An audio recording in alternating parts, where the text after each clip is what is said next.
n'ai toujours pas de trouvé d'intro. C'est pas nécessaire. Si, je trouve ça mignon d'avoir une intro. Genre, Fais un beatbox, c'est pas un truc même. Non, j'ai déjà un son. Tu as écouté mon podcast, toi? Oui. Tu n'as pas vu Le dernier. Ou l'avant-dernier, je sais pas c'était qui. C'était Carl, non? Jamais. C'était qui? Bah, c'était Hans, j'ai reçu qu'un seul garçon. Donc c'était Hans. Ouais, c'est vraiment dommage. Mais à un moment donné, il a failli chialer, je crois, non? Ouais, non, c'était. Tu as vu, j'ai écouté. Oui, tu as écouté. Non, mais si tu en avais écouté deux, tu aurais vu qu'il y a de la musique en fait. Il y a un son au début et un son au début et à la fin. Ouais, vite fait. Vite fait, hein. Mmh. C'est quand même un son qui a été produit par Ocube. Hein. Attention. Ouais. Donc je n'ai toujours pas de phrases d'intro intéressantes. Ça me stresse. Tu sais que c'est une des raisons pour lesquelles j'ai failli ne pas lancer le podcast. À cause de la phrase d'intro. Oui. De toute façon, toi, tu cherchais des excuses pour pas le lancer. Donc, Et d'ailleurs, il a fait remarquer dans le gars que tu as interviewé. Oui, voilà. oui. Mais parce qu'il a suivi une partie du processus, c'est qu'en vrai, s'il n'avait pas été là, ça serait jamais sorti. Ça aurait enregistré, parce que sorti, c'est quand même moi qui décidais. Enregistré. Viens, on enregistre demain. Hein, demain. Je dis non, les gars, même la semaine prochaine. Et après, quand tu l'as écouté, tu t'es dit quoi? Que c'était bien? C'est pas une contre-interview. Hein, ouais, en fait, c'est exactement. Ça marche. Et c'était pas. la même chose aussi dans le story. Oui, ça a commencé comme ça avec lui aussi.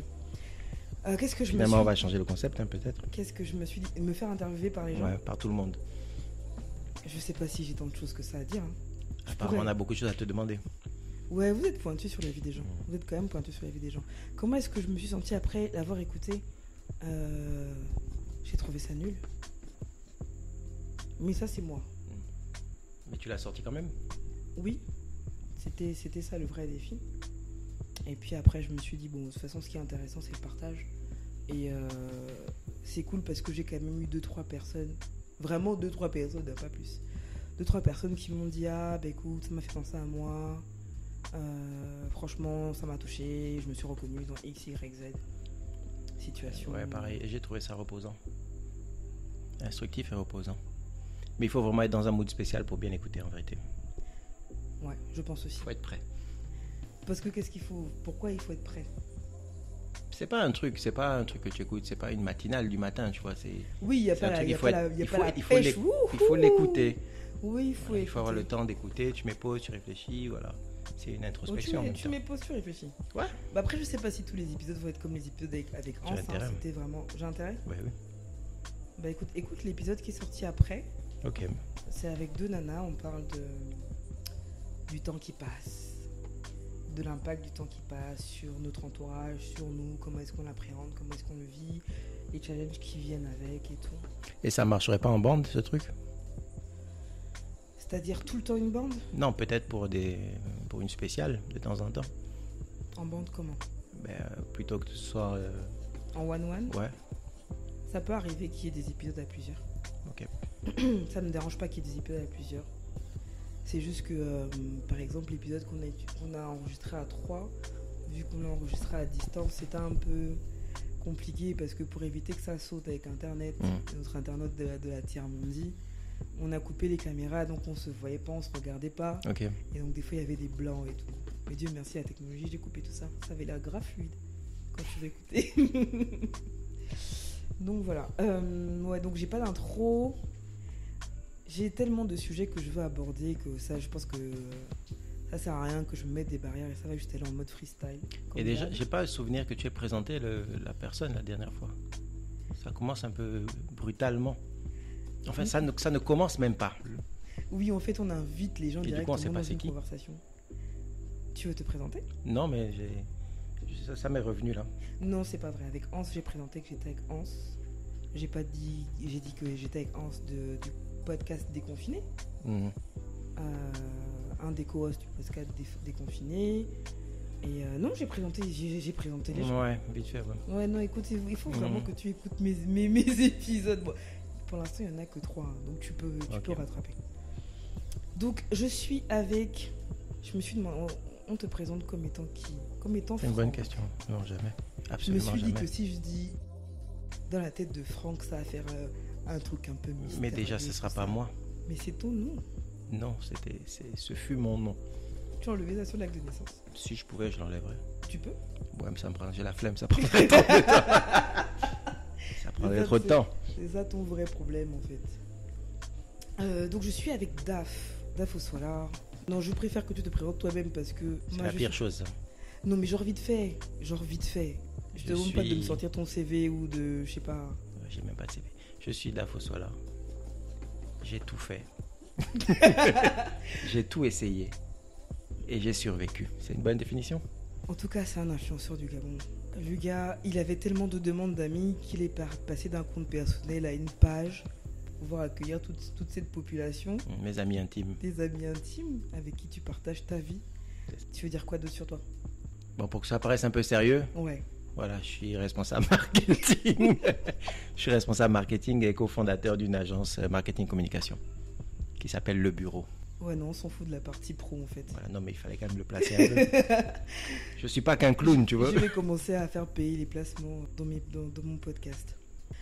Depuis tout à l'heure, on se demande, en tout cas moi je me demande le sujet à aborder avec Daf, parce que je me suis dit j'ai envie d'avoir des adultes dans mon podcast, sans aucune offense, parce que je pense qu'ils ont des... Quand je dis adultes, c'est au-dessus de 40 ans, parce que je pense qu'ils ont une expérience qu'on n'a pas encore, que je dise bien, qu'on n'a pas encore et qui peuvent avoir plus de choses à raconter et à illustrer surtout. Du coup, je me demandais ce que j'allais aborder avec Daf et puis apparemment, c'est un bon client pour tout ce qui est très personnel. Ouais, ça va chialer. Ça va. Je voulais commencer mes podcasts avec une citation et tout, genre pour faire super intelligente et tout. Vas-y, on écoute. Donc, mais sauf que j'ai pas noté Assume, vas-y. l'auteur de la citation, mais allons-y. Le système patriarcal n'est pas naturel ou inscrit dans nos gènes, mais culturel. Il n'y a donc pas de déterminisme, ce qui est plutôt une bonne nouvelle, car il peut être remplacé par un autre système plus équitable, plus équilibré entre les deux sexes. Bon, déjà, est-ce que tu sais c'est quoi le système patriarcal? Bon, on va faire genre, tu m'as pas expliqué tout à l'heure même. Ouais, plus ou moins. Bon, ouais, en gros, c'est une société qui est dominée par les hommes, ou du moins dans son système est dominé par les hommes, et aujourd'hui qui est pris comme le système qui oppresse les femmes. Au départ, c'était vraiment juste, en griffe, une forme d'organisation qui est sous l'autorité de l'homme, et que l'homme est tout puissant, que ce soit dans la sphère privée ou en public. Mais aujourd'hui, c'est vraiment vu comme le système qui oppresse les femmes. Donc, c'est vu par qui? Par les femmes. Par les femmes, voilà. Par les féministes. Ok. Déjà, est-ce que tu as une définition du féminisme? À part le bruit. Waouh. Non, pour moi, en vérité, c'est flou. Je veux dire, c'est... À un moment donné... Bon. Allons-y. Voilà, on va commencer à se fâcher. Je trouve qu'on peut pas tout remettre en question tous les jours. Voilà, on peut pas essayer de tout changer. Voilà, on peut pas tout refaire le monde à chaque fois, à chaque 10 ans.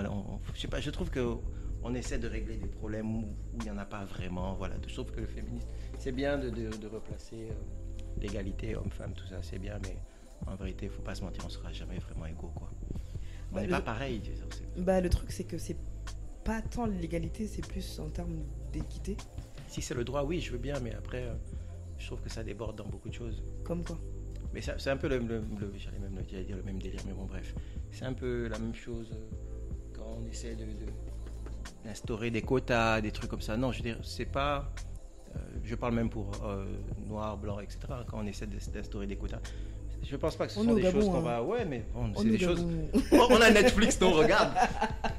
Je pense pas que ce sont des choses qu'on doit imposer. Si on l'impose, c'est que ça sera jamais naturel. Ça doit venir naturellement. Mais le problème, c'est pas des choses qu'une loi ou des règles vont imposer. Oui, mais non, mais il y a des choses pour lesquelles on est obligé de se battre, en vrai. Oui, c'est bien de se battre. Il y a des choses pour lesquelles on est obligé de se battre. Et honnêtement, s'il n'y avait pas eu des féministes qui s'étaient battues pour certaines choses, je ne serais pas aujourd'hui capable d'avoir un micro et de dire que je vais avoir une plateforme sur laquelle je vais m'exprimer. Je passe mon temps à dire, en tout cas quand je vois sur les réseaux sociaux des femmes qui viennent dire moi je suis pas féministe, à bas les féministes, mais en vrai, s'il n'y avait pas eu de féministes, tu n'aurais même pas accès à un téléphone ou à un ordinateur ou à Internet sur lequel tu viendrais dire ce genre de choses. C'est parce qu'il y a eu des femmes avant qui sont battues. Et ce qui est dingue, c'est que les femmes qui se sont battues, ça ne remonte même pas à 300 ans en fait. Oui, bon, mais je vais te donner ma définition du féminisme. On aime déjà laisser le patriarcat. Le féminisme, pour moi, c'est le droit d'avoir le choix. C'est juste, pour moi, ça... Le droit pour qui? Le droit pour les femmes d'avoir le choix. Oui, jusque-là, ça me va parfaitement. Pour moi, c'est ça le féminisme. Se battre pour que les femmes aient le droit d'avoir le choix de faire ce qu'elles veulent, d'avoir le choix d'être qui elles veulent être. De ne pas avoir de limitation liée à son genre. Ça, il n'y a pas de problème. Donc pour moi, c'est ça le féminisme. Après, effectivement, il y a des mouvements, il y a des co-mouvements ou des branches différentes. Il y a des gens qui sont un peu plus violentes pour le coup. Mais même quoi qu'il y a des hommes qui sont féministes, mais il y a moi, l'aspect qui me gêne, c'est l'aspect obligation. Mais on ne va pas m'obliger à prendre une femme dans n'importe quelle institution ou organisation. Oui, d'accord. Parce que je n'ai que des hommes. Non, mais on va prendre une femme parce que... Elle est compétente, c'est ça qui m'intéresse. Mais si de base, dans ton institution, les femmes n'ont même pas la possibilité de montrer leurs compétences... Mais dans ce cas, que les femmes créent une institution qui va démonter la mienne. Moi, c'est ça que je veux. Je veux pas de la pitié. C'est pas une affaire de pitié. C'est-à-dire que je veux bien que tu prennes un homme et une femme et que tu les évalues sur leurs compétences et que tu choisisses le plus compétent. Oui, moi je m'en fous. D'accord. Que ce soit un homme ou une femme. Mais le problème, c'est que ce n'est pas partout où on s'en fout. Il y a des endroits où on ne veut pas voir évoluer des femmes. Il y a des plafonds de verre. Tu pourrais être la meilleure, la plus Oui, mais c'est pas pour moi, c'est pas par l'obligation qu'on va résoudre ça. C'est par quoi? C'est pareil quand on entend les trucs des quotas, machin. Maintenant, on va obliger tout le monde à prendre un blanc, un noir, un asiatique, un indien, un homosexuel. Oui. Non, ça va jamais résoudre le problème. Le problème, c'est qu'en fait, pour moi, et tu n'es pas la seule personne, tu ne le prends pas dans le bon sens.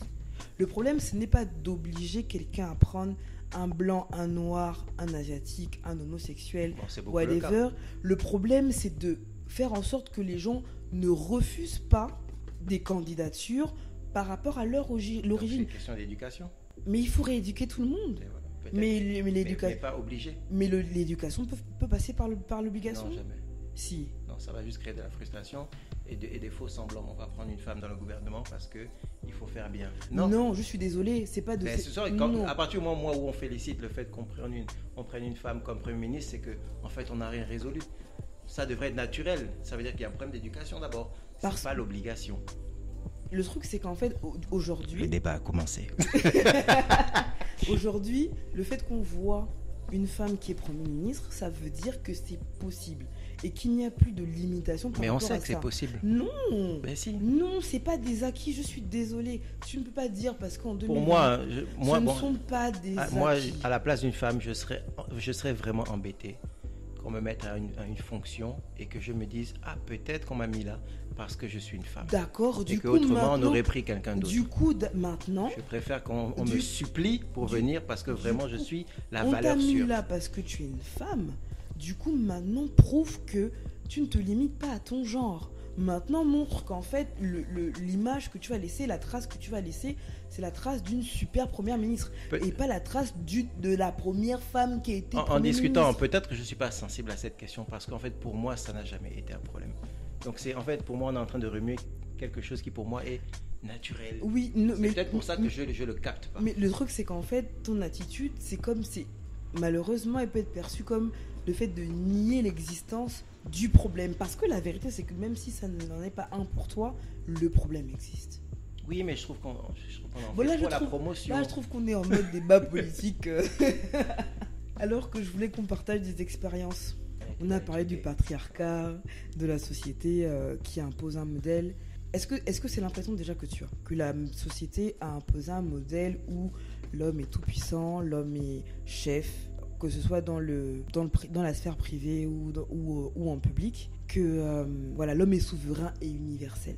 J'ai lu ça quelque part. Est-ce que c'est l'impression que tu as? Est-ce que c'est l'éducation que tu as reçue? Non, nous dans notre famille, après, mon père est noir, ma mère est blanche. Donc j'ai eu cette chance où j'étais balloter entre deux Culture. cultures, voilà, deux modèles différents. Du coup, c'est pas des choses qu'on voyait dans notre famille, quoi. Le fait que le père est surpuissant, non, pas vraiment. C'était vraiment un partenariat. Voilà. Ok. Chacun avait son pouvoir et il se l'échangeait au besoin. Voilà, c'était vraiment équilibré. Mais la société, oui, je trouve que... Enfin, quoique, pas énormément maintenant. Hein. Mais bon, effectivement, de manière naturelle, ici, on donne beaucoup de pouvoir aux hommes. Voilà. Oui, pour répondre à la question sans trop raconter de la merde, je vais dire oui. Tu as le droit de raconter de la merde si c'est... Mais je fais que ça de toute façon. Si c'est ce que la petite voix dans ta tête dit, pense, tu as le droit. Bon, donc, tu demandais si oui, la société, machin. Ouais. Mais qu'est-ce que tu en penses? Ou Après, là, comment est-ce que tu le vis? J'ai peur de déborder sur d'autres sujets parce que je trouve que bon, la société gabonaise, elle est complètement déboussolée. Voilà, on ne sait pas qui on est. On est un mélange de 10 000 cultures. On n'a même plus la nôtre. Donc en vérité, être gabonais, ça veut plus, pour moi, ça ne veut plus rien dire aujourd'hui. Il n'y a plus de culture gabonaise, ni dans l'art, ni dans quoi que ce soit. C'est vraiment un mélange de 15 000 trucs sans queue ni tête. C'est un peu dur, mais c'est comme ça que je le perçois. Et Tu du coup, te même perds. dans la gestion de la famille, ben, c'est pareil, on est un peu perdu. Donc, ça va être compliqué de répondre à ta question. Bon, mais en fait, tu n'es pas si bon client que ça. Je pense que tu veux trop faire dans la philosophie ou dans la théorie, alors que ce qui m'intéresse, c'est que tu nous partages un peu, en tout cas que tu me partages à moi, ton expérience,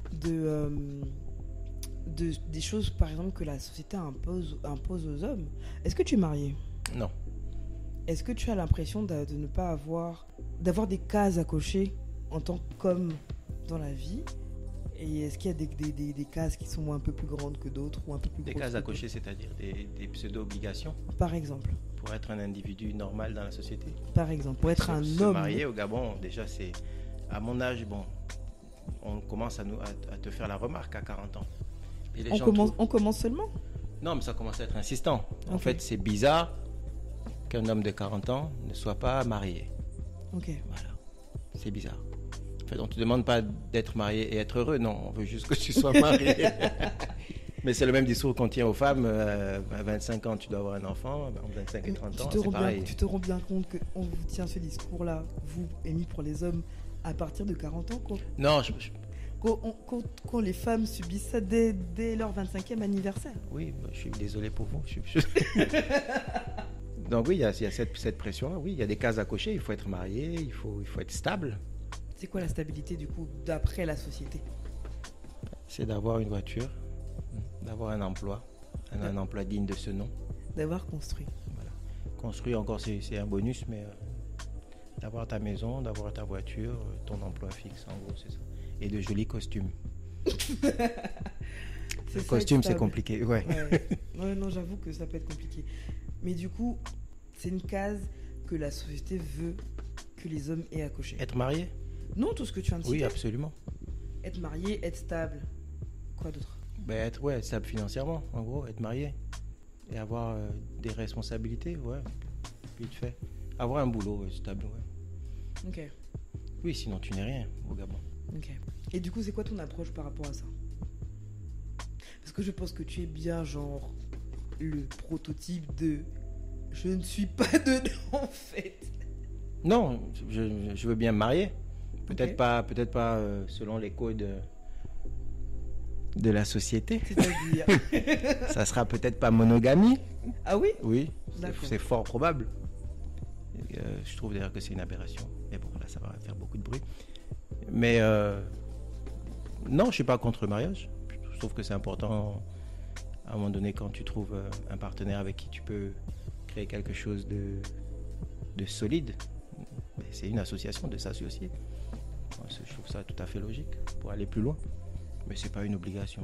Je pense pas que on sera forcément malheureux du fait de ne pas être marié. Je veux revenir sur ce que tu as dit. Absolument, mais je t'ai tendu une perche magistrale. Incroyable. Non, c'est incroyable. En fait, je veux juste rebondir parce que tu as parlé d'association. Oui. Qu'en général, dans la non-monogamie, donc dans la polygamie, c'est une personne qui s'associe à au moins deux autres personnes. Oui. Mais ces deux personnes ne s'associent pas entre elles. Ça, c'est pas ou dit. du Hein. moins, Enfin, c'est pas... elles n'ont pas fait le choix de s'associer. Ah non, là, parce que là, si tu dis ça, tu pars du principe qu'on les oblige. C'est pas qu'on les oblige, mais Personne n'est obligé. dans un partenariat, on estime que chacun des parties trouve son compte ou trouve un compte. Absolument. Ok. Tu trouves un compte avec A, un autre compte avec B, une autre complémentarité. Oui. Mais A et B n'ont pas décidé qu'elles sont complémentaires. Non, mais elles ne sont pas obligées de signer avec l'individu. Avec quel individu? Avec le maillon qui les lie. Comment ça? Il n'y a aucune obligation. Il n'y a pas d'obligation, mais tu viens de dire... Allez, on a viré sur la polygamie. Mais je sens que tu vas y rester un petit moment. Je ne sais pas si c'est une bonne idée, mais bon. On peut essayer. On va. Donc, je reprends ma théorie. Tu décides de ne pas vouloir... Après, je ne suis pas contre l'idée. Hein. Je suis pas non, mais c'est bien d'en discuter, moi. Je ne suis pas fermé à ce genre. Je ne suis pas fermé à l'idée. D'ailleurs, j'ai un de mes amis qui m'a dit que il le disait avant, son discours a bien changé maintenant qu'il a une petite nana. Bref, il disait que l'amour exclusif, c'est quelque chose que la société nous a créé, slash nous a imposé. Ok. Et que, en fait, tous les êtres ne sont pas appelés à l'exclusivité. Ok. Et qu'effectivement, ce choix d'exclusivité imposé par la société en rend plus d'un ou plus d'une malheureux. Et je suis d'accord avec cette théorie-là. Okay. Je pense qu'on peut avoir de l'affection / de l'amour pour différentes personnes. Si on arrive à avoir différents amis, on peut avoir... Après là, je vais faire une petite parenthèse. Le mariage n'est pas seulement une question d'amour. Oui, d'accord. Okay. C'est moi qui parlais d'amour parce que de base, hein, c'est ce qu'on nous a fait croire, même si c'est pas toujours ça. Ou du moins, ce n'est pas que ça. Donc oui, on peut avoir de l'amour / de l'affection pour deux personnes, mais si l'autre est dans un mindset d'exclusivité, l'autre c'est qui? Si toi tu peux aimer 3 nanas et que chacune des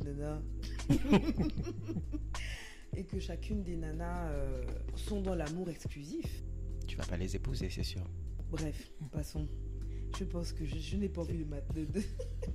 C'est pas une obligation d'épouser. Non, pour une femme, c'est pas une obligation d'épouser un homme. Si le contrat ne lui plaît pas, tu l'épouses pas. Elle l'épouse pas.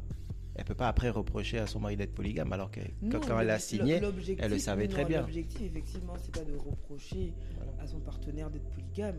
Dans un contrat, on signe un contrat parce qu'on va gagner des trucs, mais en vérité, le principe d'un contrat, c'est de dire qu'il y aura des contraintes que tu dois accepter. Maintenant, la question, c'est est-ce que la balance contrainte-bénéfice fait en sorte que je signe? C'est ça la vraie question. Okay. Maintenant, si pour toi, l'amour exclusif, c'est le plus important, tu signes pas. Et après, il y a encore une autre question de cohérence. Il y a beaucoup de femmes qui vont faire 20 ans avec un homme marié et qui vont nous dire qu'elles ne veulent pas signer un mariage polygame. C'est incohérent. Elles sont 20 ans avec un gars qui est marié, elles ont 2 enfants avec le gars, il a ses affaires dans la maison, c'est une parfaite vie de polygame, mais elle ne veut pas signer la polygamie. Moi, je ne connais pas en tout cas. Moi. On en connaît à peine des milliers, oui. Et ça serait intéressant d'ailleurs de faire une petite enquête pour voir combien de femmes sont prêtes à accepter ce genre de relation. Il y en a énormément. Et d'après toi, pourquoi? Parce que les codes qu'on nous a imposés, avec l'arrivée des colons et tout ça, ils sont arrivés dans un truc, c'était pas du tout notre délire. Et du coup, on nous a fait traverser dans quelque chose qu'on n'a pas spécialement créé de nous-mêmes. Et du coup, on a une société qui est un peu déboussolée, qui se comporte un peu entre... Tu vas avoir un gars qui se marie, et puis il a une autre femme à dehors. Et il se marie monogame, donc c'est étrange. C'est pas cohérent du tout. C'est pas cohérent parce qu'on ne sait plus qui on est. Je ne fais pas la promotion de la polygamie. Je ne dis pas non plus que je serai polygame, on ne sait jamais, mais je trouve ça très curieux. Après, le seul truc sur lequel moi je veux revenir par rapport à ce que tu viens de dire, c'est que des fois, c'est pas qu'on ne sait pas qui on est, c'est qu'on n'assume pas. Oui, mais parce que la société, on en parlait, nous dit que ça c'est mal. Mais si c'était décomplexé, je te garantis que la moitié des mariages au Gabon seraient polygames. Après, c'est un avis personnel, il n'y a pas de statistiques. Je suis sur 100 gars que je connais, la bonne moitié au moins a plusieurs go. dont 2 au moins qui sont bien calés comme des femmes. Ok. Et ça ne choque personne. Le fait que ça choque personne aussi, c'est un signal que c'est peut-être ça la vraie norme. Comment ça ne choque personne? Ça ne choque pas grand monde. Qu'un homme trompe sa femme, c'est pas non plus l'affaire de l'année. En tout cas, moi, ça me choque. Oui, toi peut-être. En tout cas, moi, ça. Es-tu représentative de la société? Je pense que ça fait une bonne dizaine d'années que tu m'as dit que je n'étais pas représentative. Voilà, ça, de la société. on le sait tous. Voilà, sachons-le tous.